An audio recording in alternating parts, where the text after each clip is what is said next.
si nous nous retrouvons tous ensemble, finalement, à travers des histoires différentes à l'intérieur du PSU, c'est que nous y avions trouvé, et Rocard y a joué un rôle, comme on vient de le voir avec Jean-François et Georges, important, parce que nous nous sommes retrouvés à la fois dans un refus d'une certaine conception de la politique, et d'autre part dans une tentative, effectivement, de donner du sens à l'action politique.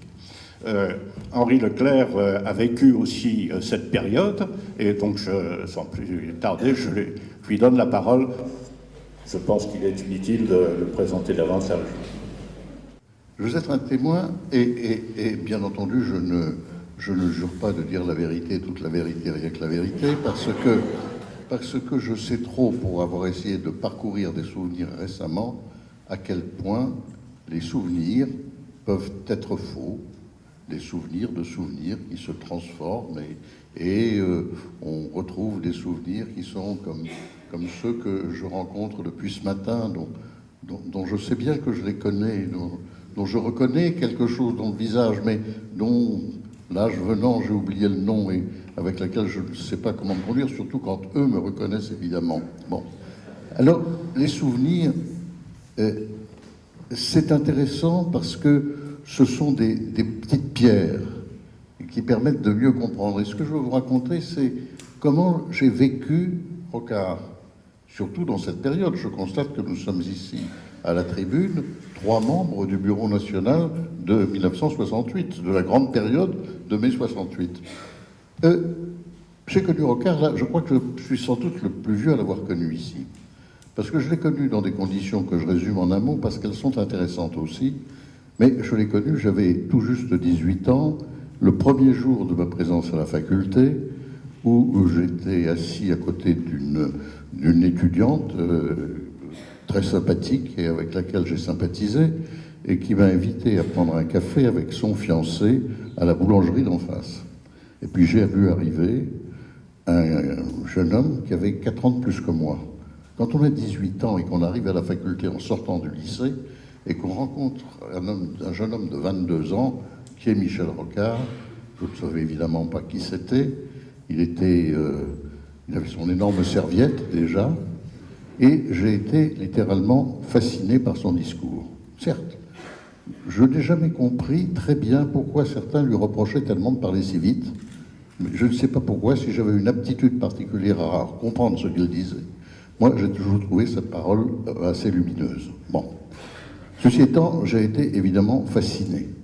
Ce qui me fascinait, c'est non pas qu'il parlait de la politique en général, mais qu'il parlait aux jeunes presque encore lycéens que j'étais de choses très importantes. Il parlait par exemple de la place des étudiants dans la société. Des choses, j'avais pensé à ça moi. Et de la place des étudiants dans la société, du pré-salaire étudiant, des combats qu'il fallait mener. Et alors, nous allions mener, et je m'engageais tout de suite, immédiatement, contre Le Pen. Bon, donc, nous avons mené des combats très rudes. Et j'étais très étonné par les discours de Rocard, déjà. Parce que, contrairement à d'autres qui avaient des discours très politiques, lui aussi, il avait un discours politique. Mais il avait toujours un discours qui était un discours d'analyse, un discours programmatique. Déjà, il avait 22 ans, il n'était pas encore à l'ENA. Il avait déjà un discours très programmatique. Il essayait toujours de trouver la place des étudiants dans la société. Alors à l'époque, vous savez, on rappelait encore la charte de Grenoble. C'était vieux tout ça. Mais là, c'est vrai que Rocard était absolument fascinant. Nous avons développé à cette époque des liens très amicaux. Après, nous nous sommes un peu séparés parce que je fais quelque chose qu'il n'arrivait pas à comprendre. J'ai adhéré au Parti communiste où je suis resté 18 mois. Après, je l'ai suivi. Je ne l'ai plus revu pratiquement jusqu'en mai 58. Là, je l'ai vu une fois. Là, je voudrais dire quelque chose d'ailleurs. C'est que tout à l'heure, on ne disait pas s'il y avait eu des contacts entre l'UGS et le PSA. Je dirais qu'il y a plus. Il y a eu des contacts entre l'UGS, des contacts, je ne dis pas plus, entre l'UGS et la fraction minoritaire de la SFIO, puisque, étant jeune militant UGS dans une section importante à Sceaux, j'ai été chargé d'aller rencontrer le maire vers le 20 mai ou le 22 mai, je ne sais plus, le 21, et que j'ai rencontré Édouard Depreux. Et que, dans une conversation qui était même un peu longue, nous avons constaté que nous étions d'accord sur beaucoup de choses, sinon sur presque tout. Je ne sais pas l'influence qu'a eu cette... Toujours est-il qu'en mai 58, nous avons continué à travailler ensemble avec Depreux. Et je ne sais pas si ça a été pour beaucoup dans ce qu'a été la suite. Je veux dire simplement que les contacts étaient possibles. Et là, j'ai rencontré un jour un Servet. Bon, nous avons parlé de choses et d'autres, et là, j'ai déjà été intéressé par tout ce qu'il disait, et qui était très, très percutant, très, très fort, ce qu'il disait en particulier sur les problèmes coloniaux. Je ne l'ai plus beaucoup revu. Nous savons que lui, il a été là, il a été... Et nous savons qu'il a fait ce rapport dont on parle. Ce rapport, je l'avais lu, parce qu'il avait été publié à l'époque, sans savoir que c'était lui. Voilà. Et j'avais trouvé ce rapport intéressant, et curieusement, ce rapport, je m'en suis servi. Je m'en suis servi à la fin des années 90, quand Le Pen a attaqué, quand Le Pen a fait un procès à Michel Rocard, qui avait dit qu'il avait truqué les élections à la fac. Ça, c'était un autre procès que je connaissais bien. On l'a gagné facilement. Et sans dire que Le Pen avait torturé en Algérie. Et nous avons eu un procès. Et dans ce procès, il y a un élément qu'on a fini par gagner pour des raisons juridiques extrêmement complexes. Il y a eu même, je dirais, il a même réussi sur ce point à transformer la jurisprudence française. Il n'était pas très intéressé par son procès, je le dis tout de suite. Hein. C'était pas un client obsessionnel, il s'en fichait un peu. Mais en même temps, il m'a donné son rapport. Et son rapport m'a permis plaidant sur la torture en Algérie, et sur ce qu'était sur le rôle que pouvait avoir eu Le Pen, mais sur le problème de la torture dans cette période, rappelant à des juges un peu jeunes, qui ne savaient peut-être pas très bien ce que c'était, en tout cas qui ne l'avaient pas vécu. Et j'ai produit le rapport en question, pour montrer que celui que je défendais n'avait pas seulement parlé de choses par passion politique, mais c'était des choses qu'il connaissait, et qu'il connaissait en profondeur. Et j'ai relu ce rapport à ce moment. Je dis que c'est un monument, ce rapport à Delouvrier, ou je ne sais plus à qui, je ne m'en rappelle plus, mais ce rapport est un monument. Bon, voilà un souvenir de Rocard qui n'est pas lié au PSE, mais qui me paraît assez important. Alors, quand j'étais militant du PSE, après avoir fait, comme beaucoup de gens de cette époque, mon service militaire, j'ai été à la section de Sceaux, qui avait un avantage considérable, qu'elle était très importante, puisqu'elle réunissait l'ancienne section de Depreux du PSA et l'ancienne section UGS importante Et j'ai été élu au bureau de la Fédération de la Seine-Banlieue. Je retrouve ici, il y a Béat aussi qui est dans la salle. Bon. Et donc nous avons travaillé pas mal. Je dirais qu'à l'époque, bon, je ne me préoccupais pas beaucoup des problèmes de formation. On savait qu'il y avait Servet. Mais le colloque de Grenoble est quelque chose de fascinant. Pour un jeune militant, encore, qui a essayé de réfléchir, qui s'est trouvé confronté. Nous avons tous eu des carrières un peu complexes, et qui a été confronté à un certain nombre de problèmes. Il y a eu, dans le rapport de Michel Rocard au colloque de Grenoble, quelque chose de tout à fait nouveau. C'est-à-dire une présentation concrète de ce que pouvait être une transition pour le socialisme. Il y avait eu, le colloque de Grenoble avait été introduit par Pierre Mendès France. On parlait beaucoup de Pierre Mendès France. J'avais fait à cette occasion la connaissance de Verlac, qui était un monument, un militant exceptionnel qui était à Grenoble et qui à mon avis a été pour beaucoup, d'ailleurs, dans la victoire de Dupelou et donc dans l'élection de Mendès France. Et il y avait un discours de Mendès. Bon, Mendès, on savait tous ce que c'était. C'était quand même pour les militants anticolonialistes le souvenir terrible de 1954. C'était beaucoup de choses, de la façon dont il avait été évincé du pouvoir, qui était choquante. Et puis, il disait des choses qui étaient des choses bien, mais même s'il avait un langage qui tranchait avec le langage de la classe politique habituelle de ce moment-là. Il avait un langage qui était... Il disait des choses qui étaient importantes, mais Michel disait d'autres choses. C'est-à-dire qu'il y avait cette idée d'une transition vers le socialisme qui va reprendre beaucoup, qu'on va beaucoup reprendre en mai 68, cette idée d'une transition vers le socialisme, cette exigence nouvelle de rompre le mur de l'argent, bien connu pour la période du Front populaire, de rompre le mur de l'argent par une politique économique et financière, montrant que tout cela n'était pas séparé, qu'il fallait que, si nous voulions quelque chose, il y avait toute une conception nouvelle qui apparaissait à ce moment-là. Pour moi, ce colloque de Grenoble a été une découverte fabuleuse, premier point. Là, Rocard, bon, je crois qu'il il me semble qu'il s'appelait encore Servet d'ailleurs, Rocard était quelqu'un qui apportait quelque chose de tout à fait nouveau. Quelque chose de tout à fait nouveau. Un discours que nous y avions peut-être esquissé dans nos discussions, mais assez peu. Et puis après, il y a eu Décoloniser la province, le colloque de Saint-Brieuc, d'autres colloques. Et là, la place de Rocard, qui n'était pas un dirigeant connu du parti à l'époque, même si on le retrouvait dans un certain nombre d'actions et dans un certain nombre de conférences, il y avait quelque chose de très nouveau. Et après, il y a eu, bien entendu, tout le problème de la rupture avec la FGDS, dont on a beaucoup parlé ici. Je veux donner quand même une expérience.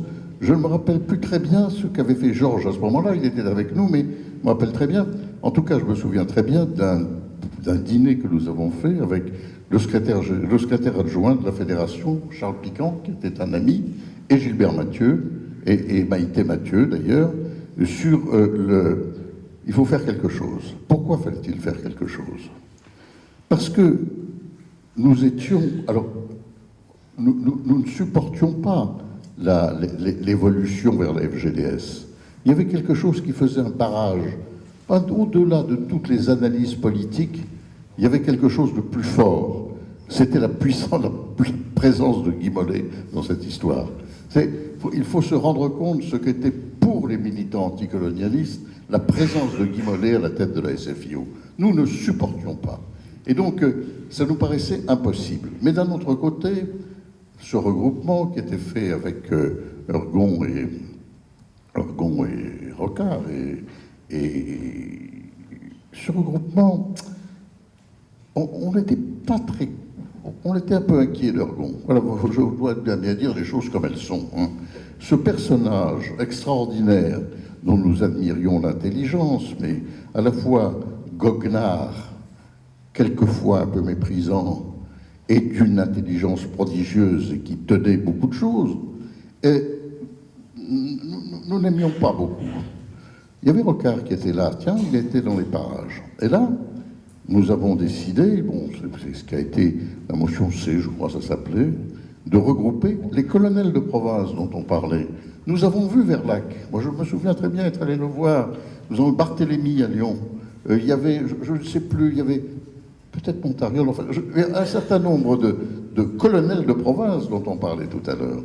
Nous n'avions qu'une obsession, c'était d'éviter que le parti se fracture.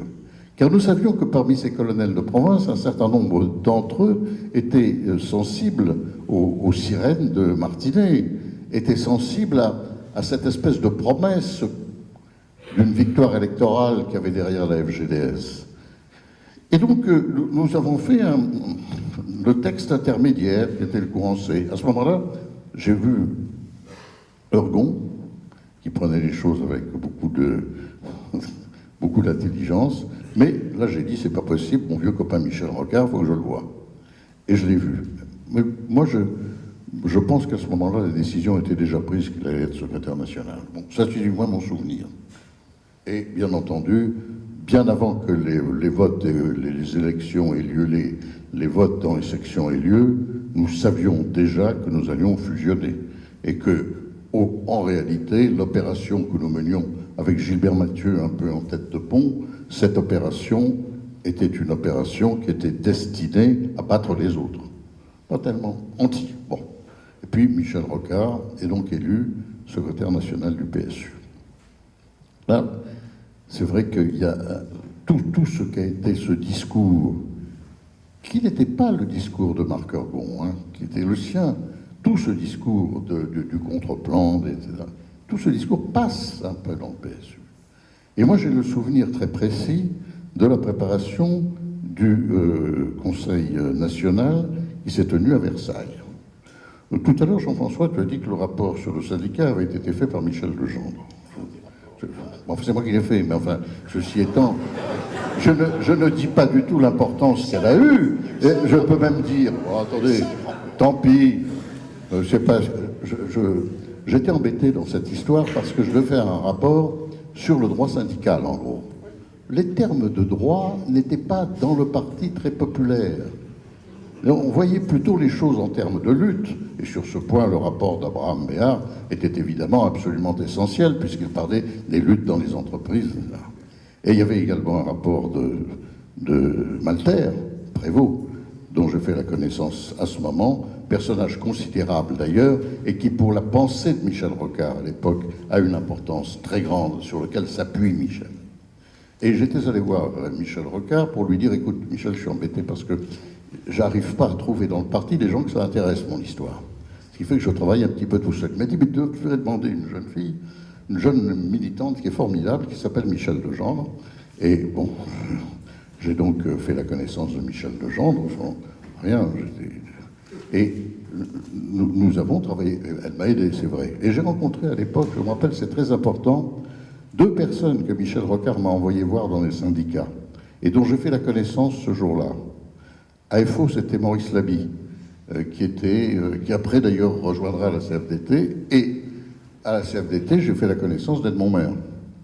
Et là, je me suis aperçu qu'il y avait entre Maurice Laby peut-être moins, mais entre Edmond Maire en tout cas et Michel Rocard, une convergence, qui était une convergence assez forte. Et là, j'ai fait quelque chose qui surprend à tout le monde. Je suis allé voir tous les responsables des services juridiques des syndicats que j'ai réunis. Et le rapport que j'ai fait est un rapport qui a été approuvé par les services juridiques des syndicats, 4 syndicats de l'époque. La FEN, je ne me rappelle plus, mais tout le monde était d'accord. Et ce rapport proposait un certain nombre de choses. Ne serait-ce que la création de la section syndicale d'entreprise, le délégué syndical, un certain nombre de choses qui sont passées dans la loi, d'une part au moment des accords de Grenelle, parce que ça a été soutenu vraisemblablement par les responsables juridiques qui exigeaient ça, et qui se sont retrouvés alors considérablement développés dans les lois Auroux quelques années plus tard. Ce qui me paraît important, c'est ça. Et Michel Rocard était très intéressé. C'était pas un juriste, hein. Il avait fait des études de droit, mais il n'aimait pas tellement cette position du juriste.